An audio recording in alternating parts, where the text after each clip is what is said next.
तो चलिए बच्चों, आज के इस लेक्चर में हम स्टैटिक इक्विलिब्रियम पढ़ने जा रहे हैं। स्टैटिक इक्विलिब्रियम क्या होता है, ये कितने टाइप्स का होता है, कैसे इसको न्यूमेरिकल्स में लगाया जाता है, ये सारी बातें आज मैं आपको बताऊंगा। इस लेक्चर को बहुत बढ़िया से सीखने के लिए आपको टॉर्क की नॉलेज होनी जरूरी है, जो मैंने पिछली क्लास में आपको बताया था। जिन बच्चों ने टॉर्क वाला लेक्चर नहीं सुना है वो पहले टॉर्क सुने, तभी वो आज के जो बढ़िया बढ़िया मैं न्यूमेरिकल्स करवाऊंगा ना उसको वो समझ सकते हैं। तो चलिए शुरू करते हैं। बेटा, स्टैटिक इक्विलिब्रियम, इक्विलिब्रियम वर्ड से हमें क्लियर होता है जब भी कभी भी किसी भी बॉडी के ऊपर नेट फोर्स जीरो हो जाती है तो हम बोलते हैं कि वो बॉडी इक्विलिब्रियम में है। ठीक है जी। स्टैटिक इक्विलिब्रियम में दो बातों का ख्याल रखा जाता है। सबसे पहली बात यह है कि हमारी जो बॉडी है ना, हमारी बॉडी बेटा ट्रांसलेशनल इक्विलिब्रियम में होनी चाहिए। मतलब मेरी बॉडी स्टैटिक इक्विलिब्रियम में तभी हो सकती है अगर वो किसी भी एक्सिस में लीनियरली मूव ना करे। ट्रांसलेशनल मोशन को ही लीनियर मोशन बोलते हैं। ठीक है जी। अगर वो किसी भी एक्सिस में बेटा मूव नहीं करती तभी मैं उसको बोल सकता हूँ स्टैटिक इक्विलिब्रियम। ये पहली कंडीशन है। ठीक है ना। तो बॉडी स्टैटिक इक्विलिब्रियम में होने के लिए क्या होना जरूरी है बेटा? ट्रांसलेशनल इक्विलिब्रियम होना जरूरी है। ठीक है जी। और दूसरी बात, स्टैटिक इक्विलिब्रियम में होने के लिए बॉडी का रोटेशनल इक्विलिब्रियम में होना भी जरूरी है। Rotational equilibrium, got it. अब ट्रांसलेशनल इक्विलिब्रियम में होने से ये मतलब है कि नेट फोर्स उस बॉडी की क्या हो? जीरो। मतलब कोई भी बॉडी है उस पर एक्स एक्सिस पे लगने वाली फोर्स भी जीरो हो, वाई एक्सिस पर लगने वाली फोर्स भी जीरो और जेड एक्सिस पर लगने वाली फोर्स भी जीरो हो, तो हम बोल सकते हैं कि वो बॉडी कौन से इक्विलिब्रियम में है बेटा? ट्रांसलेशनल इक्विलिब्रियम में। और रोटेशनल इक्विलिब्रियम की अगर मैं बात करूं, जैसे कि ट्रांसलेशनल में फोर्स का रोल प्ले होता है ना, रोटेशनल में बेटा टॉर्क का रोल प्ले होता है। ठीक है जी। तो रोटेशनल इक्विलिब्रियम में नेट टॉर्क हमारी क्या होनी चाहिए? जीरो होनी चाहिए। मतलब torque in X axis must be zero, torque in Y axis must be zero and torque in Z axis must be zero. अगर कोई बॉडी ट्रांसलेशनल इक्विलिब्रियम में भी है, मतलब उस पर लीनियर फोर्सेस भी जीरो हैं और उस पर रोटेशनल फोर्सेस भी जीरो हैं, then only we can say कि वो बॉडी स्टैटिक इक्विलिब्रियम में है। तो स्टैटिक इक्विलिब्रियम की कंपल्सरी कंडीशन क्या है? Body must be in translational and rotational equilibrium, then only we can say that the body is in static equilibrium. ठीक है जी। अब बड़ी कॉमन सी बात है कि अगर कभी भी किसी भी बॉडी का ट्रांसलेशनल इक्विलिब्रियम है, मतलब नेट फोर्स उसकी जीरो है। अब फोर्स किसके बराबर होता है? Mass into acceleration. तो दैट मींस उसकी नेट एक्सेलरेशन भी क्या होगी? जीरो।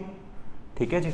इसी तरह से जैसे हमने लीनियर एंड एंगुलर की पढ़ाई पढ़ी थी ना, लीनियर में मैं डिस्प्लेसमेंट को एस से डिनोट करता हूं, एंगुलर में मैं डिस्प्लेसमेंट को थीटा से। लीनियर में मैं वेलोसिटी को v से, एंगुलर में मैं वेलोसिटी को ओमेगा से। लीनियर में हम एक्सेलरेशन a से और एंगुलर में एक्सेलरेशन किससे डिनोट करते हैं बेटा? अल्फा से डिनोट करते हैं।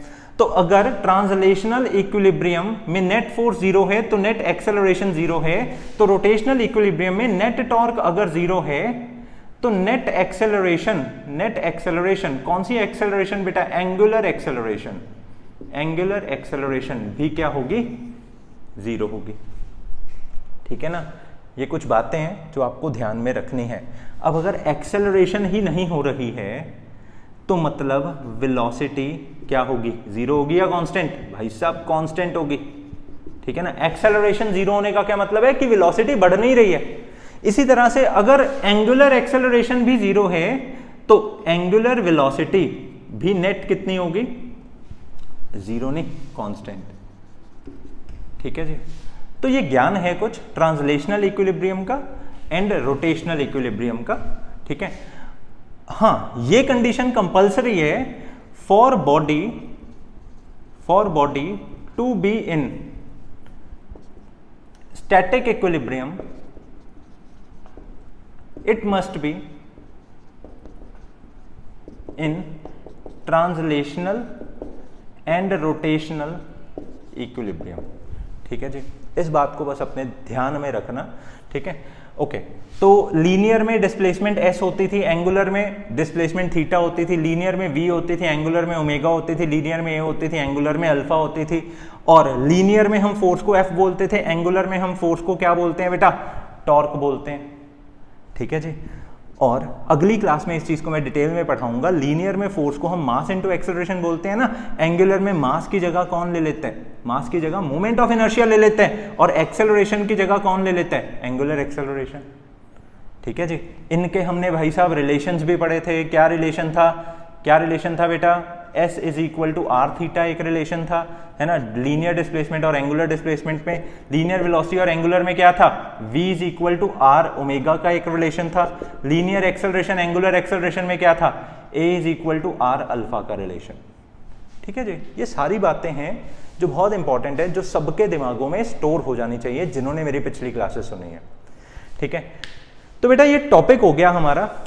इस टॉपिक के बाद अब हमने न्यूमेरिकल्स करने हैं, और आज मैं न्यूमेरिकल्स बहुत बढ़िया बढ़िया करवाने वाला हूं आपको। ठीक है, एक छोटी सी बात और है, बस उसको ध्यान में रख लेना, और हर न्यूमेरिकल में इस चीज को अप्लाई करने का प्रयास करना कि बेटा अगर हमारी बॉडी इक्विलिब्रियम में है ना, मतलब स्टैटिक इक्विलिब्रियम में है ना, तो उसकी जो टॉर्क होएगी वो जीरो होएगी about any point of the body. मेरे कहने का ये मतलब है कि अगर ये बॉडी स्टैटिक इक्विलिब्रियम में है तो मैं चाहे इसकी टॉर्क इस A पॉइंट के अबाउट निकालूं, मैं चाहे इसकी टॉर्क इस B पॉइंट के अबाउट निकालूं, मैं चाहे इसकी टॉर्क इस C पॉइंट के अबाउट निकालूं, इसकी नेट टॉर्क क्या आएगी बेटा, जीरो।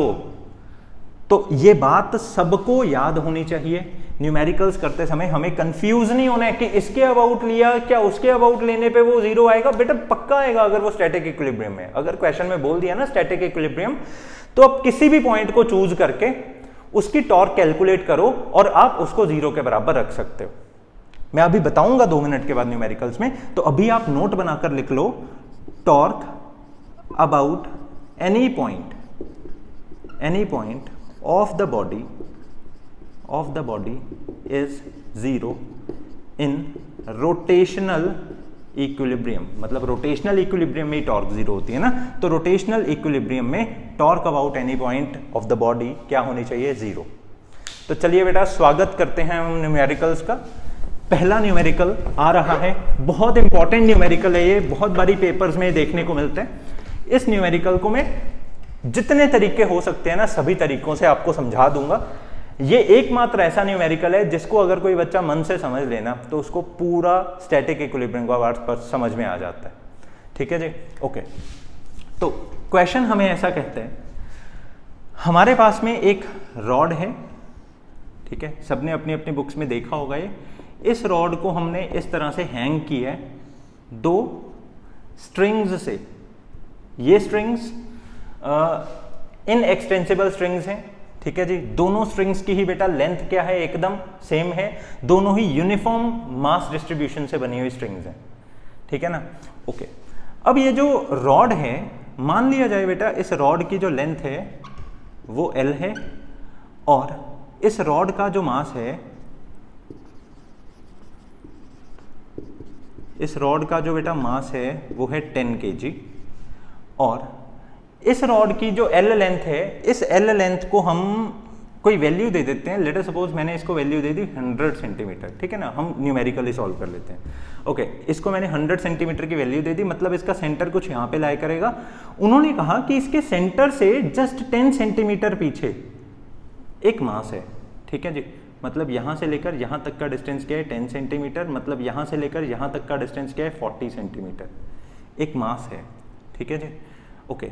ये जो m मास है ये 5 kg का है, ओके।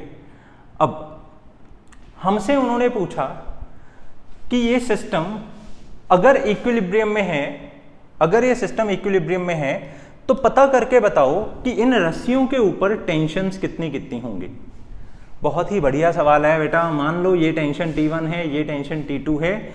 उन्होंने हमसे क्या पूछा, if the system is in static equilibrium, अगर सिस्टम बेटा स्टैटिक इक्विलिब्रियम में है तो फाइंड करके दिखाओ T1 एंड T2, ठीक है। G की वैल्यू हम इसमें 10 मीटर पर सेकेंड स्क्वायर ले सकते हैं हमारी कन्वीनियंस के मुताबिक, ओके। हमें इसको सॉल्व करके दिखाना है। देखो बेटा थोड़ा सा ना फील करते हैं टॉपिक को। स्टैटिक इक्विलिब्रियम में हमारे कहने का ये मतलब होता है कि हमारी ये जो बॉडी है ये हर तरफ से रुकी हो, ना ये आगे बढ़े ना ये ऐसे डिस्को डिस्को करे, मतलब ना ये आगे बढ़े ना ये ऐसे घूमे, तो हम बोल सकते हैं कि बॉडी एकदम स्टैटिक है, स्टैटिक इक्विलिब्रियम को अटेन करके बैठी है। ठीक है जी। तो यहां पर भी अगर उन्होंने क्वेश्चन में मेरे को स्टैटिक इक्विलिब्रियम शब्द लिख दिया ना, तो मैं बड़े ही इजीली बोल सकता हूं कि ये बॉडी का ट्रांसलेशनल इक्विलिब्रियम होएगा ही होएगा। ठीक है ना, ट्रांसलेशनल इक्विलिब्रियम होएगा। ठीक है जी। अब ये जो ट्रांसलेशनल इक्विलिब्रियम है, इसने हमें क्या बोला था कि नेट फोर्स कितनी होनी चाहिए बॉडी की, 0 होनी चाहिए। ठीक है जी। तो अगर नेट फोर्स 0 होनी चाहिए, तो आप बड़े अच्छे से जानते हो कि इस बॉडी का एक्स एक्सिस में तो कोई मोशन हो नहीं रहा, क्योंकि हमने इसको किधर रखा है, हमने बेटा इसको रस्सियों के साथ में रखा है। ठीक है ना। अब ये जो रॉड है, ये हमारी जो रॉड है, इस रॉड का 10 kg का मास है, तो वो 10 kg का मास बेटा सेंटर ऑफ मास के अबाउट डाउनवर्ड डायरेक्शन में लग रहा है, मतलब डाउनवर्ड डायरेक्शन में 10 g की ये फोर्स लगा रहा है। इसी तरह से यहां पर जो इसका मास रखा हुआ है वो 5 kg का है, वो भी डाउनवर्ड डायरेक्शन में कितनी फोर्स लगा रहा है, 5 g की फोर्स लगा रहा है। इस एंड पे ऊपर को टेंशन T1 लग रही है, इस एंड पे ऊपर को टेंशन T2 लग रही है। तो हमने यहां पर देखा कि बॉडी अगर ट्रांसलेशनल इक्विलिब्रियम में है तो एक्स एक्सिस की फोर्सेस भी 0 होंगी और वाई एक्सिस की फोर्सेस भी क्या होंगी, 0 होंगी।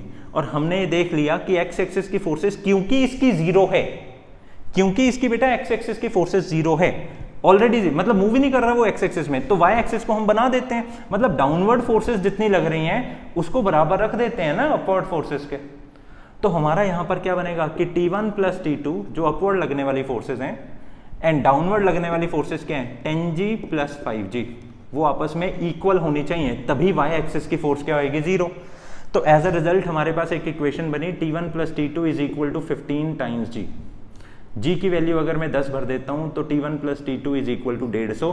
ये एक इक्वेशन हमारी रेडी हो गई, इसको बोल दिया इक्वेशन नंबर 1। ये ज्यादा मुश्किल पार्ट नहीं होता ट्रांसलेशनल इक्विलिब्रियम करना, दिमाग लगता है तो रोटेशनल इक्विलिब्रियम है, मतलब टॉर्क को 0 करने में। ओके, तो चलिए टॉर्क को हम अब 0 करते हैं। पहली इक्वेशन हमें मिल चुकी है, ओके यहीं पे ही कर देता हूं मैं टॉर्क को भी 0। अब दूसरा पार्ट हमने क्या करना है, दूसरा पार्ट हमने रोटेशनल इक्विलिब्रियम करना है। रोटेशनल इक्विलिब्रियम का क्या मतलब है, नेट टॉर्क 0 है, और ये मैंने क्लियर कर दिया कि net torque about any point 0 है। अब आप अपनी कंफर्टेबिलिटी से मेरे को बताओ कि कौन सा पॉइंट ले लें, ये पॉइंट, ये पॉइंट, ये पॉइंट, ये पॉइंट, आप रॉड पे कोई भी पॉइंट ले सकते हो, वहां पे रोटेशनल इक्विलिब्रियम होगा ही होगा।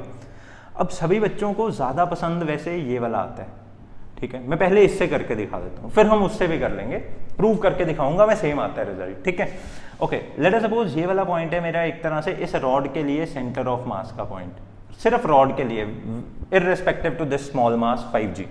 ठीक है, ओके तो अब मैं ये वाली रॉड को कंसिडर कर रहा हूं, ठीक है, इसका ये वाला पॉइंट मैंने O मान लिया, ऊपर को लगने वाली ये वाली फोर्स T1 थी, ऊपर को लगने वाली ये वाली फोर्स T2 थी, यहां पर हमने एक 5 kg का मास रखा हुआ था जो डाउनवर्ड फोर्स लगा रहा था 5G, ये रॉड भी सेंटर से ऐसे फोर्स लगा रहा था 10G। ये हमारी सिचुएशन थी। अब मैं देखो इसका नेट टॉर्क 0 करता हूं, okay about O torque is 0, ठीक है, ओके ये O वाले पॉइंट को अगर मैं कंसिडर करता हूं तो बेटा आप जानते हो मेरा एक्सिस ऑफ रोटेशन मैंने कौन सा लिया है, अबाउट O लिया है।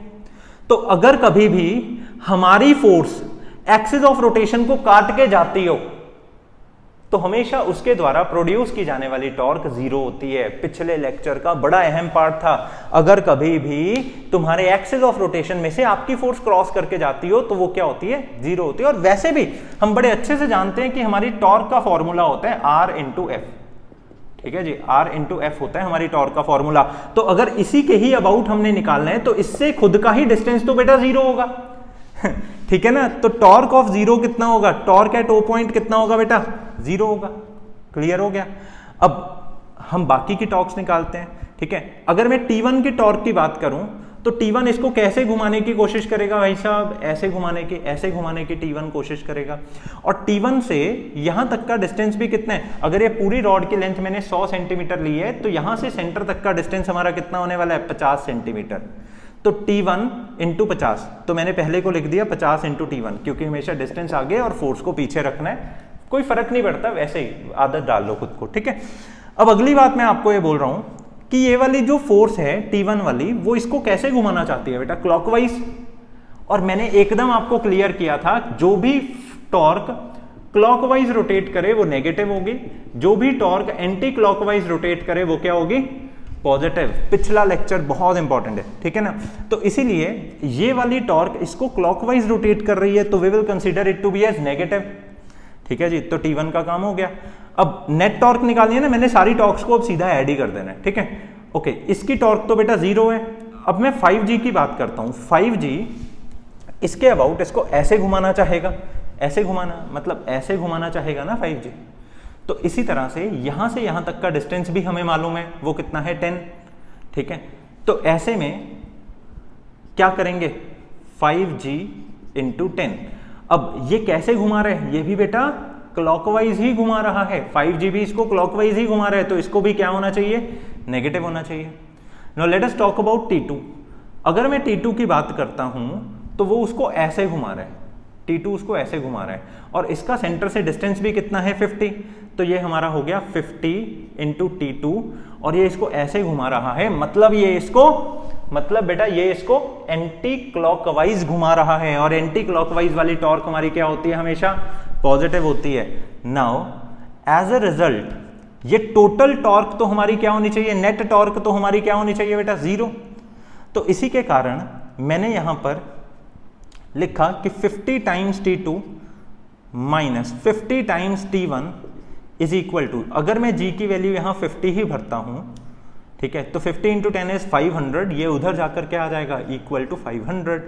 0 से 0 कट गया, मतलब इधर से अगर जीरोस को मैंने इससे काट दिया, ठीक है, तो हमारे पास आ गया 5T2 minus 5T1 is equal to 50। दोनों में से 5 कॉमन ले लिया, ये आ गया T2 minus T1 is equal to 10। तो पहली इक्वेशन बेटा मेरे को यहां से मिली थी और दूसरी इक्वेशन मेरे को यहां से मिली है, प्लीज घबराओ मत, ठीक है। ये वाला पार्ट मैं एक बार रिवाइज भी आपको करवा देता हूं। देखो बेटा, हमने टोटल टॉर्क निकालनी थी ना, तो अगर टोटल टॉर्क हमने निकालनी थी तो पहले मैंने रॉड की T1 की टॉर्क निकाली, तो T1 का यहां से डिस्टेंस था 50, ठीक है जी, और फोर्स कितनी थी, T1 थी, और ये इसको घुमा कैसे रही है, ये इसको घुमा रही है क्लॉकवाइज, ठीक है जी। अगर ये बेटा इसको क्लॉकवाइज घुमा रही है तो ये फोर्स क्या होनी है, 0। अब यहां पर जो 10G की फोर्स लग रही है, मतलब 10G की फोर्स जो डाउनवर्ड लग रही है, वो सेंटर ऑफ एक्सिस में से ही पास कर जाएगी, तो वो वाली टॉर्क क्या हो जाएगी बेटा, अगेन 0, ठीक है जी। अब इसकी अगर मैं बात करूं 5 kg वाले की, तो यहां पर डाउनवर्ड 5G लग रही है। अगर यहां पर डाउनवर्ड 5G लग रही है, ये भी इसको कैसे घुमाने का प्रयास करेगी, क्लॉकवाइज घुमाने का प्रयास करेगी, तो क्लॉकवाइज के लिए वो नेगेटिव होगी, तो मैंने लिख दिया -5G मल्टीप्लाई बाय डिस्टेंस कितना है, 10। अब अगर मैं इसकी बात करूं, यहां से डिस्टेंस है 50, ऊपर को लग रहा है T2, और ये इसको कैसे घुमाने का प्रयास कर रही है, एंटी क्लॉकवाइज डायरेक्शन में, तो वो हमारा क्या हो गया, प्लस T2 इंटू 50, तो इक्वल टू में आ गया हमारा 0। तो इसको जब हमने सॉल्व किया तो हमारा बन गया 50T2 minus 50T1 is equal to 500, ठीक है। सॉल्व करके we get T2 minus T1 is equal to 10, ठीक है जी। यही हमारी चीज है। अब इन दोनों इक्वेशंस को बेटा बिंदास सॉल्व करो, ठीक है जी। सॉल्व करके आपको T1 और T2 की वैल्यू मिल जाएगी, ठीक है ना। वैसे भी हमें समझ में तो आ ही रहा है कि अगर दो नंबर्स को हमने ऐड करके 150 चाहिए हमें, और दोनों को सब्ट्रैक्ट करके 10 चाहिए, तो जरूर T1 हमारा 80 होगा, मतलब एक नंबर 80 होगा, एक 70 होगा, ठीक है ना, क्योंकि इन्हीं को ही ऐड करके 150 मिलता है। करके देख लेते हैं बेटा। ये T2 की वैल्यू मेरी आई है 10 प्लस T1। अगर मैं इसको इसमें भरता हूं तो T1 plus 10 plus T1 this will be 150, तो हमारा ये बन गया 2 times T1 is equal to 140, तो T1 की वैल्यू आ गई 70। तो अगर T1 की वैल्यू मैं वापस इसमें भरता हूं तो हमारी T2 की वैल्यू क्या आती है, 80, ठीक है जी। तो हमें T2 पता लग गया और T1 पता लग गया, ठीक है, बहुत सिंपल था। ओके, अब हमारे दिमाग में एक क्वेश्चन आता है, सर हमारे दिमाग में स्ट्राइक कैसे करेगा कि इसी पॉइंट के अबाउट करना है। बेटा नहीं करवाना स्ट्राइक, किसी भी पॉइंट के अबाउट करो। अब एक शॉर्टकट आपको मैं बताता हूं, देखना बड़ी हेल्प मिलेगी कैलकुलेशंस में, ठीक है। ओके, देखो ट्रांसलेशनल फोर्स का तो हमारे पास इक्वेशन आ चुकी है ऑलरेडी, ये इक्वेशन आई है T1 + T2 = 150, ठीक है। तो अगर मैं अब मेथड नंबर 2 बता रहा हूं, इसमें हम मान लेते हैं कि ये वाला पॉइंट A है और ये वाला पॉइंट B है, ठीक है जी। अब मैं अबाउट A निकालूंगा, ठीक है। अब सभी पॉइंट्स के अबाउट हमारी टॉर्क क्या है, सभी पॉइंट्स के अबाउट बेटा हमारी टॉर्क क्या है, 0 है, ठीक है जी। तो मतलब टॉर्क अबाउट A पॉइंट भी कितनी होगी, 0 होगी। तो अगर टॉर्क अबाउट A पॉइंट 0 है, अब मैं इसके अबाउट कैलकुलेट करने लगा हूं। अब देखो हमारी क्या सिचुएशन है रॉड की। अगर मेरी ये रॉड है, ये पॉइंट मेरा A है, ये पॉइंट मेरा B है, A पॉइंट ने ऊपर को फोर्स लगाई थी T1, यहां पर ऊपर को फोर्स लग रही थी T2, centre of mass downward force लगा रहा था 10G, यहां पर डाउनवर्ड फोर्स लग रही थी 5G, ठीक है। ये डिस्टेंस है हमारा 50 सेंटीमीटर, ये डिस्टेंस है हमारा अगेन 50 सेंटीमीटर, ये वाला डिस्टेंस है हमारा 10 सेंटीमीटर। ये इस तरह से सिचुएशन है। तो अब मैं नेट टॉर्क 0 कर रहा हूं, तो बेटा अगर A के अबाउट करनी है तो A का खुद से ही डिस्टेंस तो क्या है, 0, ठीक है ना। अगर A का बेटा खुद से ही डिस्टेंस हमारा 0 है तो हम क्या करेंगे, हम इसकी टॉर्क अबाउट A को तो मैंने 0 लिख दिया। अब 10G की बात करते हैं। 10G बेटा कैसे रोटेट करना चाहता है, ऐसे, मतलब क्लॉकवाइज डायरेक्शन में 10G रोटेट करना चाहता है, और इसका डिस्टेंस कितना है, 50 सेंटीमीटर। तो मैं क्या लिखूंगा, -10G × 50। ऐसे ही 5G भी इसको क्लॉकवाइज डायरेक्शन में रोटेट करना चाहते हैं, पर इसका डिस्टेंस 50 + 10 60 हो जाएगा। तो इसको मैं क्या लिखूंगा, -5G × 60, ठीक है। और T2 जो है इसका डिस्टेंस कितना है, 100 सेंटीमीटर, फुल 100 सेंटीमीटर। तो ये इसको कैसे घुमाना चाहता है, ये T2 इसको ऐसे घुमाना चाहता है, मतलब क्लॉकवाइज डायरेक्शन में।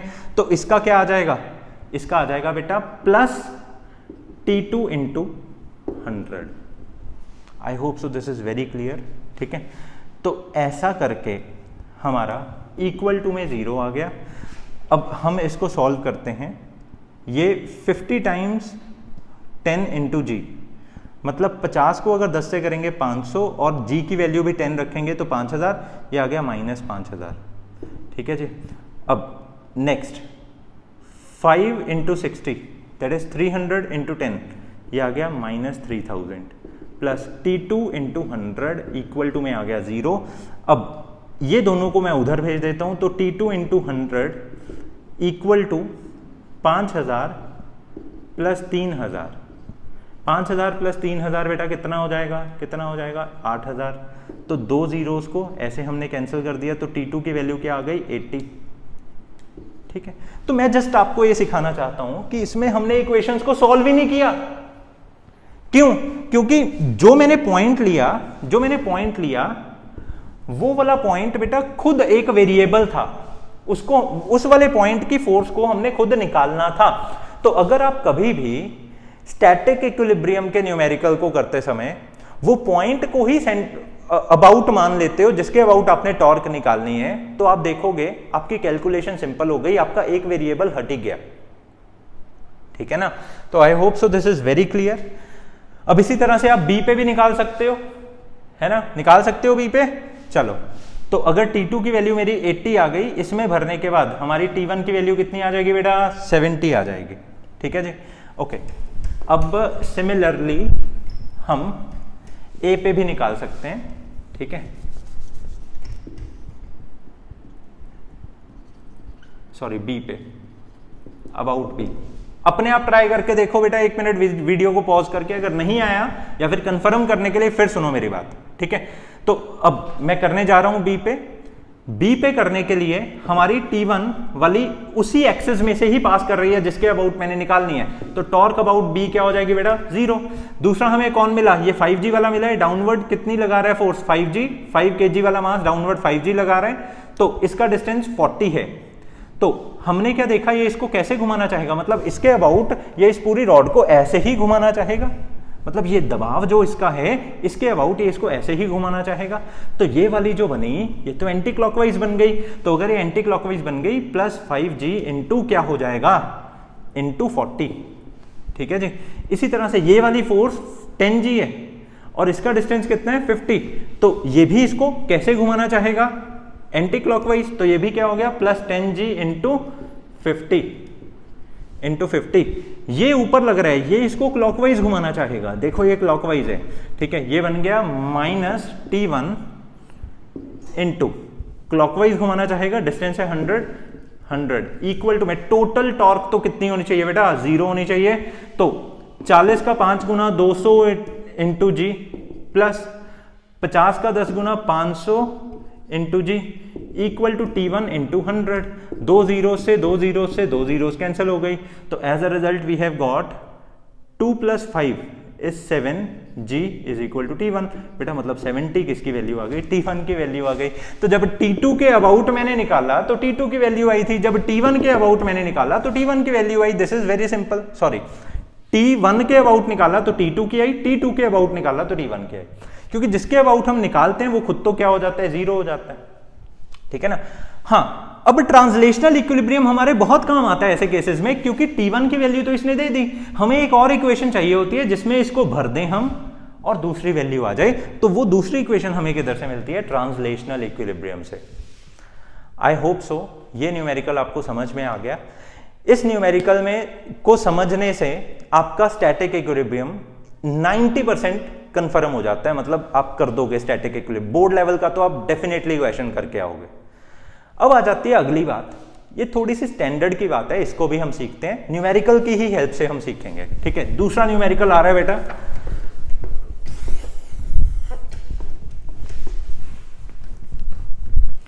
अब दूसरे वाले न्यूमेरिकल में एक आपका बहुत बड़ा भ्रम तोड़ने वाला हूं मैं, वो है नॉर्मल रिएक्शन के बारे में। लॉज ऑफ मोशन पढ़ते समय या फिर काइनेमैटिक्स को पढ़ते समय कहीं ना कहीं हमारे दिमाग में ये आ जाता है कि अगर किसी भी बॉडी को मैंने ऐसे किसी भी टेबल पर रखा तो डाउनवर्ड फोर्स वो mg लगाएगा और उसका नॉर्मल रिएक्शन ऐसे सेंटर ऑफ मास में से ही पास होगा।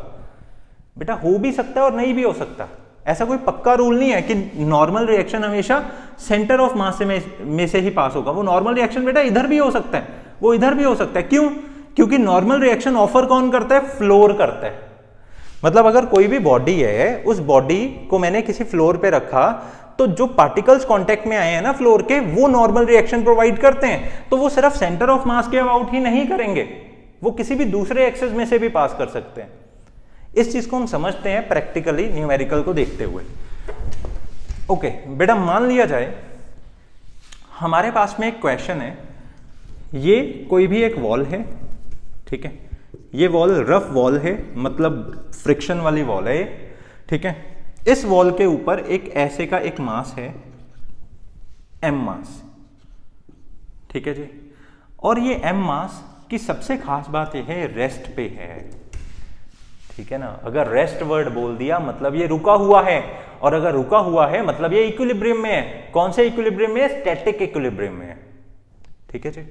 ओके, उन्होंने बोला कि इसको रोकने के वास्ते इधर से एक फोर्स लगाई गई है, मतलब एक फोर्स है जो इधर से कोई लगाकर बैठा है इसको रोकने के लिए। और ये जो बॉक्स है ये एक परफेक्ट क्यूब है, ठीक है, मतलब इसके डिस्टेंसेस हर दिशा में ही कितने हैं, 2 मीटर्स के हैं, ऐसा हमें बोल दिया गया। ठीक है, अब हमें इसका मास भी दिया गया, ये मास है इस ब्लॉक का 2 kg का, ठीक है। और हमें साथ में ये भी बोल दिया गया है कि कन्वीनियंस के लिए एक्सेलरेशन ड्यू टू ग्रेविटी की वैल्यू 10 मीटर पर सेकेंड स्क्वायर ही ले ली जाए, ठीक है। सारी बातें हो गई, m की वैल्यू दे दी, कुछ वेरिएबल तो नहीं रह गया, नहीं, फोर्स की जरूरत ही नहीं है हमें, वो अपने आप ही देखना, उसकी टॉर्क ही हम 0 कर देंगे क्योंकि वो किस में से पास हो रही है, सेंटर ऑफ मास में से, ठीक है।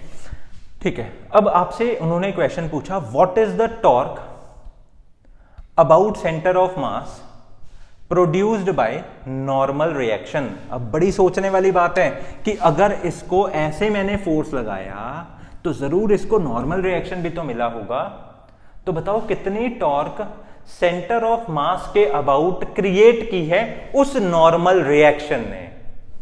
ठीक है जी, तो क्वेश्चन नोट कर लेते हैं। What is the torque, what is the torque about centre of mass created by normal reaction, created by normal reaction. Got it. शुरू करते हैं क्वेश्चन को। देखो बेटा,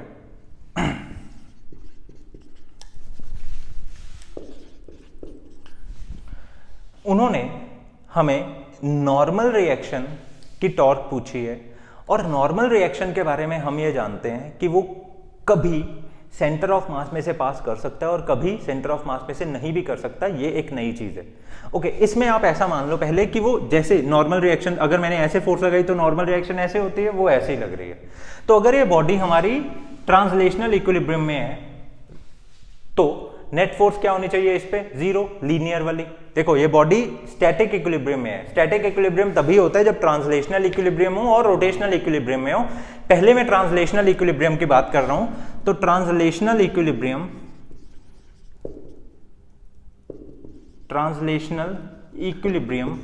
के वास्ते मैं आपको ये बोल रहा हूं कि नेट फोर्स वाई एक्सिस की भी हमें जीरो चाहिए, और बेटा नेट फोर्स एक्स एक्सिस की भी हमें क्या चाहिए? जीरो चाहिए। ठीक है जी। अब वाई एक्सिस की नेट फोर्स कैसे जीरो होगी? ये हमारा मास है, डाउनवर्ड फोर्स कितनी लगा रहे हैं? डाउनवर्ड फोर्स 2 किलो का मास है ना, डाउनवर्ड फोर्स ये 2g लगाएगा। और अपवर्ड क्या लग रहा है? ये रफ है, रफ सरफेस। अगर ये सरफेस बेटा रफ है तो ये मास जब नीचे को मूव करना चाहेगा, इसकी इंटेंशन ऑफ मोशन जब नीचे को होगी, तो फ्रिक्शन किस डायरेक्शन में लगेगा? फ्रिक्शन इस डायरेक्शन में लगेगा। ठीक है जी। तो डाउनवर्ड फोर्स हमारी क्या लगी? 2g। अपवर्ड डायरेक्शन में हमारी क्या लगी? Friction force. ठीक है जी। ओके, तो वाई एक्सिस की नेट फोर्सेस वाई एक्सिस की हमारी जीरो है। वो तभी हो सकती हैं अगर फ्रिक्शन फोर्स किसके बराबर होगा बेटा? 2g के बराबर होगा। इसी तरह से अगर मैं एक्स एक्सिस की आपसे बात करूं, ये हमारा मास है ऐसे फ्लोर के साथ में, फ्लोर नहीं वॉल के साथ में, ठीक है ना। तो इधर को जो फोर्स लग रही है वो F लग रही है, इधर को जो फोर्स लग रही है वो F लग रही है। ऑपोजिट डायरेक्शन में इस वॉल ने जो उसको प्रोवाइड किया वो क्या प्रोवाइड किया? नॉर्मल किया। तो अगर एक्स एक्सिस की टोटल फोर्सेस जीरो हैं तो मैं सिंपली ऐसा बोल सकता हूं फोर्स किसके बराबर है? नॉर्मल रिएक्शन के बराबर है। समझ में आती है? फोर्स किसके बराबर है बेटा? नॉर्मल रिएक्शन के बराबर है। पहला पार्ट हमारा कंप्लीट हुआ। अब हम बात करते हैं अगले पार्ट की। ठीक है जी। इसमें मेरे को रोटेशनल इक्विलिब्रियम चाहिए।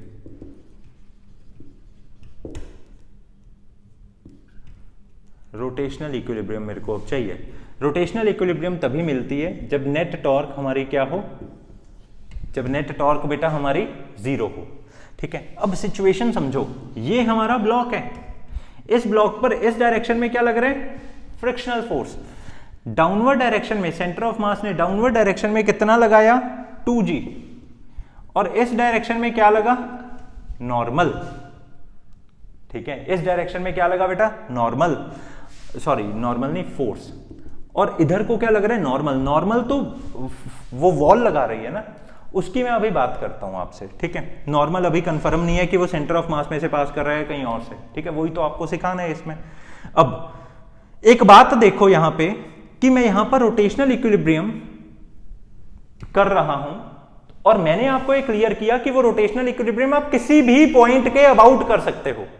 तो वो पॉइंट इसमें मैंने सेंटर ऑफ मास देखा। क्यों? क्योंकि बेटा हमेशा वो पॉइंट्स लेना हमारे लिए फीजेबल होता है जहां से ज्यादा वेरिएबल्स पास कर रहे हो। पिछले में भी हमने देखा, पिछले न्यूमेरिकल में भी, कि ए पॉइंट में से जब हमारा t1 वेरिएबल पास कर रहा था तो वो गायब हो जाता है और हमारी कैलकुलेशन को बचा देते हैं।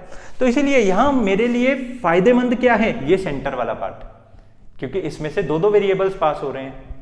ठीक है। तो मैं ऐसा बोल सकता हूं टॉर्क अबाउट फोर्स जीरो है, और टॉर्क अबाउट 2g भी कितनी है? जीरो है। क्यों बेटा ये जीरो है? क्योंकि ये सेंटर ऑफ मास में से पास कर रहा है। As it passes by centre of mass. ठीक है जी। या फिर centre of mass about axis, centre of mass भी बोल सकते हो, या फिर वो एक्सिस में से ही पास कर रहा है। तो इनकी टॉर्क्स क्या हो गई? जीरो। अब रह गई सिर्फ फ्रिक्शन। अब ये जो फ्रिक्शन है, मान लो अगर बेटा ये हमारा ब्लॉक है, फ्रिक्शन अगर ऐसे लग रहा है तो इस ब्लॉक को वो ऐसे पलटा पलटी करवाने की कोशिश करेगा। I mean to say if this is our block and friction ऐसे लग रहा है तो ऐसे फ्रिक्शन लगाकर इसको ऐसे करने की कोशिश करेगा।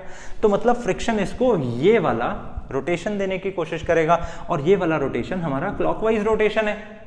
क्लॉकवाइज रोटेशन हमेशा नेगेटिव होता है, और हमने ये चीज देखी कि अगर ये वाला डिस्टेंस 2 मीटर है तो आधा डिस्टेंस तो कितना होगा बेटा 1 मीटर।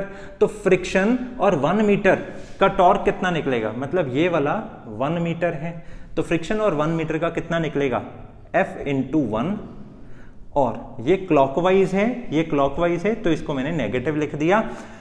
अब प्रॉब्लम इज दैट कि हमें तो हमारी टोटल टॉर्क 0 चाहिए।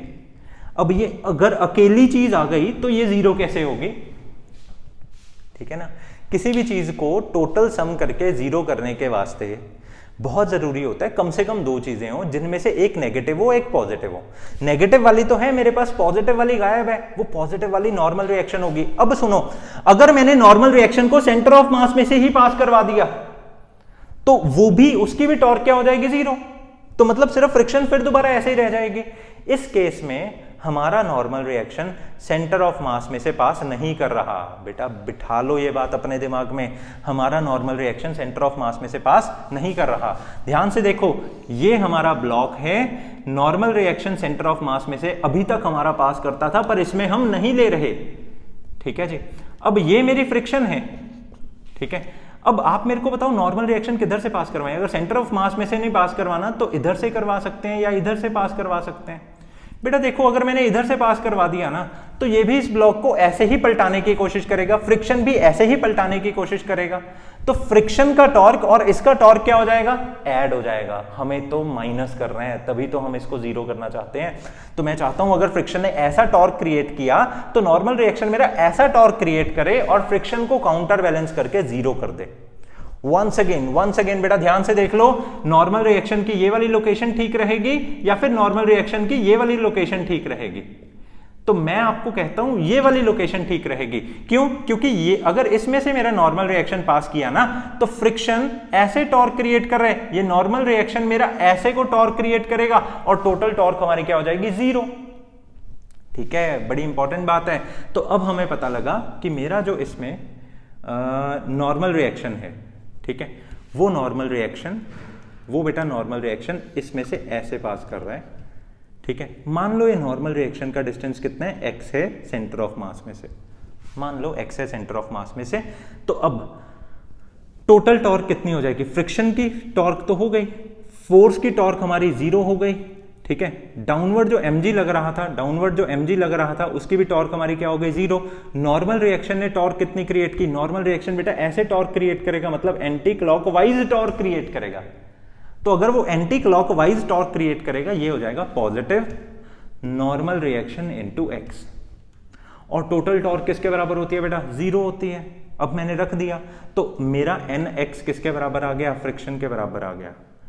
और ख्याल रखो, हमसे पूछा गया था what is the torque about centre of mass created by normal reaction. अब normal reaction multiply by distance, this is torque due to normal reaction, ठीक है ना, यही तो आ गई। तो torque due to normal reaction हमारी कितनी बनी, फ्रिक्शन के बराबर बनी। तो दिस इज आवर आंसर। तो अब मैंने आपको ये सिखा दिया, जरूरी नहीं हमेशा नॉर्मल रिएक्शन सेंटर ऑफ मास में से ही पास करे, वो ऊपर या नीचे से पास कर सकता है। ऊपर लेना है या नीचे लेना है, दैट डिपेंड्स कि हमारी जो फ्रिक्शन, हमारी जो टॉर्क है वो कौन सी बची है ऊपर इक्वेशन में। अगर वो टॉर्क क्लॉकवाइज वाली बची है तो हम कोशिश करेंगे नॉर्मल रिएक्शन ऐसा हो जो एंटी क्लॉकवाइज घुमाए। अगर वो टॉर्क एंटी क्लॉकवाइज वाली बची है तो हम कोशिश करेंगे वो क्लॉकवाइज वाली हो। थोड़ा मतलब समझने वाला कंसेप्ट है, ठीक है। पर जब ये पेपर में आता है तब हो सकता है आप ओनली हो जो इसकी इतनी डेप्थ वाली नॉलेज रखते हो, ठीक है ना। ध्यान से सुन लो और प्रैक्टिस कर लो। एक और मैं न्यूमेरिकल करवा देता हूं इसी टॉपिक के ऊपर, ठीक है, ताकि पक्का हो जाए। ओके, शुरू करते हैं बेटा, इसको फटाफट नोट कर लो।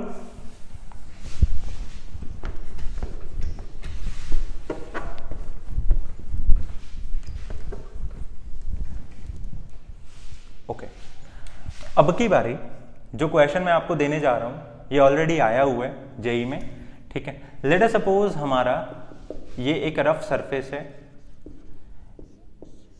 इस तरह से एक ब्लॉक है, ये ब्लॉक का मोशन हो रहा है बेटा, आपकी बारी मोशन कर रहा है ये ब्लॉक। इस ब्लॉक की हाइट कितनी है बेटा, h है, और ये जो सरफेस है रफ है और इसका कोफिशिएंट ऑफ फ्रिक्शन म्यू दिया हुआ है, इस सरफेस का कोफिशिएंट ऑफ फ्रिक्शन आपको म्यू दिया हुआ है, ठीक है जी।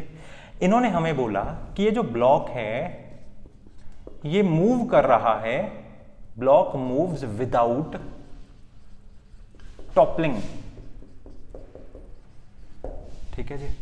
मतलब ये जो ब्लॉक है ये चलते चलते ऐसे ऐसे ऐसे ऐसे पलटी नहीं ले रहा, मतलब ऐसे ब्लॉक चल रहा है, ये रास्ते में ऐसे पलटी नहीं ले रहा, ये बोल रहे हैं, ठीक है जी। तो अगली बात इन्होंने हमें बोली, at what distance from centre of mass normal reaction acts. पता करके बताओ कि सेंटर ऑफ मास के अबाउट नॉर्मल रिएक्शन एक्ट कर रहा है। एक बात मैं इसमें आपको ये बोलना चाहता हूं कि ये वाला जो टॉपिक है, मतलब ये वाला जो क्वेश्चन है, इस क्वेश्चन में बॉडी रुकी नहीं हुई। हाँ, मतलब अगर बॉडी रुकी नहीं हुई मतलब वो स्टैटिक इक्विलिब्रियम में नहीं है, स्टैटिक इक्विलिब्रियम में नहीं है, कंफर्म हो गया। एक बात जरूर है कि वो बॉडी रोटेट नहीं कर रही क्योंकि टॉपलिंग नहीं ना हो रही, तो मतलब वो रोटेशनल इक्विलिब्रियम में है।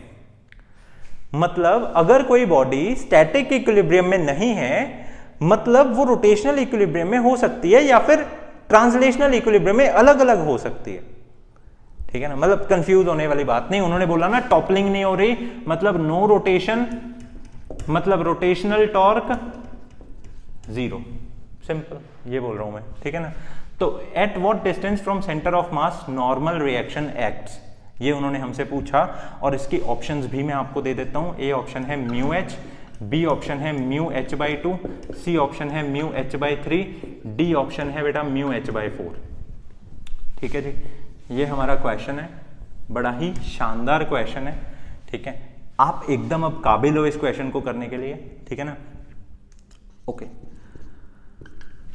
सबसे पहले अगर ये हमारी फ्लोर है, इस फ्लोर के ऊपर इस तरह से हमने ब्लॉक को रखा, ठीक है। अगर इस ब्लॉक की हाइट h है, इसका सेंटर हमारे पास ये है और इस ब्लॉक का मास दिया हुआ है क्या हमें? नहीं, मास नहीं ना मैंने लिखा। मान लो बेटा इस ब्लॉक का मास कुछ भी m है, ठीक है जी।